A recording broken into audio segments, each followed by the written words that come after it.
When we look closely at the human body and mind, what appears is not a machine, but something closer to a living poem.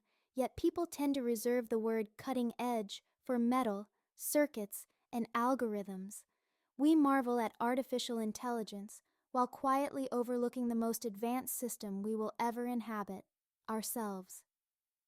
The human structure is astonishingly precise. The mind is not fixed. It can observe itself, question itself, restrain itself, and change direction. It contains the rare ability to rewrite its own patterns. The body, meanwhile, speaks constantly. Pain is not a flaw but a signal, a gentle yet urgent message that says, "This is the limit." When injured, the body does not wait for instructions. Cells gather, blood remembers pathways, the immune system stands guard. Repair begins automatically, as if an invisible maintenance program has always been running in the background. Movement reveals another layer of mystery. Machines move accurately, but rigidly. Human movement flows. It sways, adjusts, and responds. No two steps are ever exactly the same. Muscles, joints, balance, and breath negotiate in real time, shaping motion according to the present moment. There is no single control tower issuing commands. The nervous system, hormones, organs, and instincts communicate like musicians in an orchestra with no written score. Yet somehow they remain in harmony. What makes this even more remarkable is that humans are given full autonomy. From the beginning, we are allowed to choose, to err, to learn, and even to self-destruct. If humans were to design an artificial intelligence, they would never grant it this degree of freedom. There would be safeguards, override switches, monitoring systems, and emergency shutdowns. Total autonomy would be considered irresponsible. And yet, this is exactly how humans are designed. The human being is entrusted with choice without constant supervision. This freedom includes the capacity for restraint, but also the temptation to abandon it. It is heavy, it is frightening, and it is profoundly meaningful. Humans are not optimized for efficiency alone, but for significance.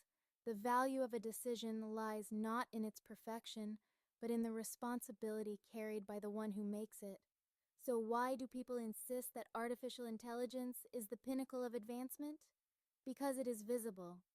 AI can be demonstrated on a stage. Its progress can be measured, versioned, and applauded. Human capability, on the other hand, unfolds quietly. Wounds heal while we sleep.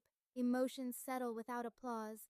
Adaptation happens gradually, without spectacle. What does not shine is easily ignored. Artificial intelligence processes information. Humans transform themselves. A machine follows objectives. A human can question the objective itself.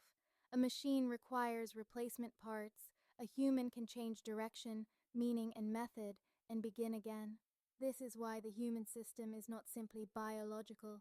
It is philosophical, logical, and poetic at once, fragile, yet endlessly adaptable, easy to damage, yet capable of astonishing recovery. It is not a finished product, but a living balance, constantly recalibrating between tension and release. When this is understood, something subtle shifts. The human stops fighting the body and the mind as if they were faulty equipment. Instead, they become collaborators. Signals are listened to rather than suppressed. Limits are respected rather than denied. Strength no longer comes from force, but from alignment. Perhaps the greatest irony is this. A species advanced enough to create artificial intelligence often fails to recognize that it has always been living inside something far more sophisticated. The most advanced technology was never external. It breathes, heals, adapts, and questions itself, quietly, faithfully, from within.